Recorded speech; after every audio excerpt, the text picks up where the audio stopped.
ठीक ये समय पश्चात गोटे शब्द शुणा सावधान सावधान छुओना से आंब को छुओना स्वामी। अरे द्रौपदी आपण आंबटा को पारिले मुझे गोटेगा गला बेलू किए जड़े डाकुची सावधान से आंब को छुओना। अच्छा गोटे कथा शुणिल तुम मो व्यक्ति के जंगल कहीं नथिले आम तो दी जन व्यक्ति तू 3 जन कहीं नाम दी जन तारे सावधान शब्द डाकी राखिए टोका जो गुआ तोता जाक कोठी आंब ना गोटे आंब से आंबटा से लगुला स्वामी जो गोटाका आंब अच्छे भारी मिठा आंब तेणुक चारा पकड़ा चारा पकेबली से आंबटा को रखी स्वामी को ठाऊ स्त्री बुद्धि आज्ञा 2 गुणा खाइबे 3 गुणा पिंधिबे 4 गुणा आगे से कले तोटा गुआरी ए आंबटा को चारा पके रखी थला किए से सावधान डाकुछि अपेक्षा करे आज्ञा ये द्रौपदी एवं अर्जुन अपेक्षा कले अपेक्षा करिया भितरे देखिले जड़े आसिक पहुंची गले से के भक्त के विजयदेव गोस्वामी गोटे पद गाइबा आज्ञा राति पाए संध्या समय हेले महाप्रभु कालिया शांत से जो जीवा पूर्व भक्त के विजयदेव प्रणीत गीत गोविंद पदुटे न शुणिले कालिया शांत बोल सेजु आज्ञा जानती ना से भक्त के विजयदेव गोस्वामी प्रणीत गोटे पद गीत गोविंद बाबा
सामान्य आंबटीय वंश बुड़ी सखा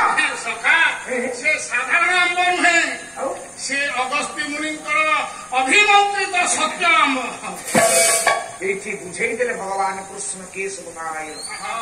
नारायण बुझेले कहले सखा जो आंबटा को आप पारी ये साधारण आंब ଋଷି ଅଗସ୍ତ୍ୟଙ୍କର ଅଭିମନ୍ତ୍ରିତ ଆମ୍ବ। ଆଜ୍ଞା କଣ ଅଭିମନ୍ତ୍ରିତ ଆମ୍ବ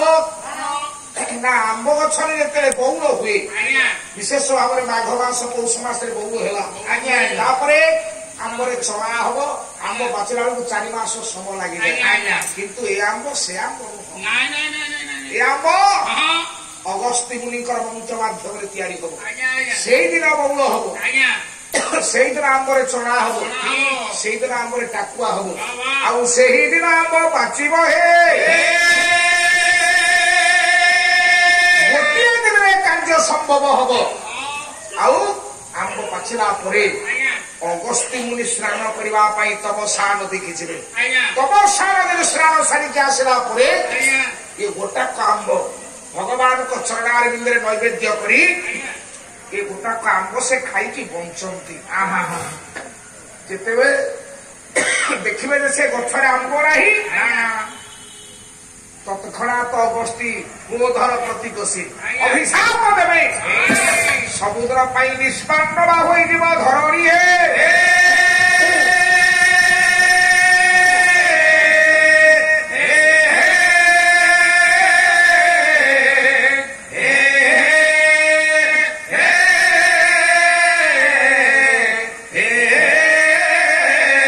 ଭଗବାନ କୃଷ୍ଣ କହିଲେ ସଖା ତମେ ଜାଣିଛ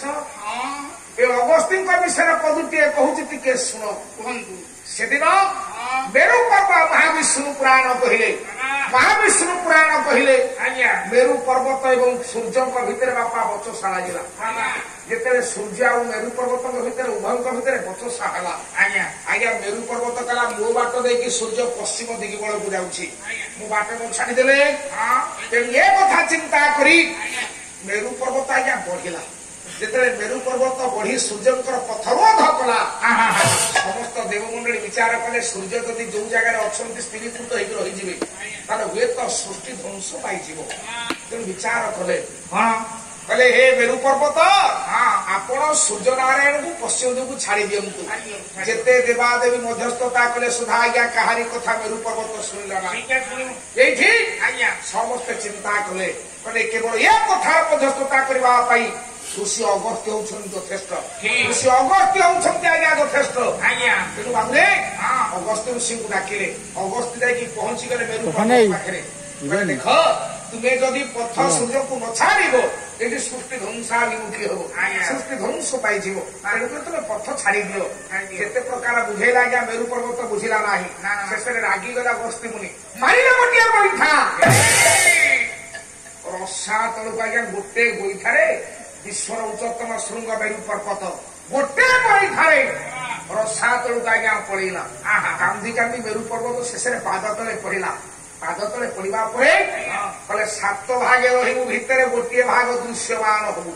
ସେଇଦିନ ଠାରୁ ମେରୁ ପର୍ବତ ଗୋଟିଏ ଭାଗ ଆଜ୍ଞା ଦୃଶ୍ୟମାନ ହଉଛି ଆଉ ଯେତେବେଳେ ଦେବତା ଆଉ ଅସୁରଙ୍କ ଭିତରେ ସଂଘର୍ଷ ଲାଗିଲା ଅସୁର ମାନେ ଯୁଦ୍ଧ କରି ଯାଇକି ସମୁଦ୍ର ଭିତରେ ଲୁଚିକି ରହନ୍ତି ଦେବତାଙ୍କୁ ଅରୁଆ ପକେଇଦେଲେ ତେଣୁ ଅସୁର ମାନଙ୍କୁ ମାରିବା ପାଇଁ ଅଗସ୍ତ୍ୟ ମୁନିକୁ ନିମନ୍ତ୍ରଣ କରାଗଲା ଅଗସ୍ତ୍ୟ ମୁନି ଯାଇକି ପହଞ୍ଚିଗଲେ 7 ସମୁଦ୍ର ଜଳକୁ ପରା ଶୋଷି ଦେଲେ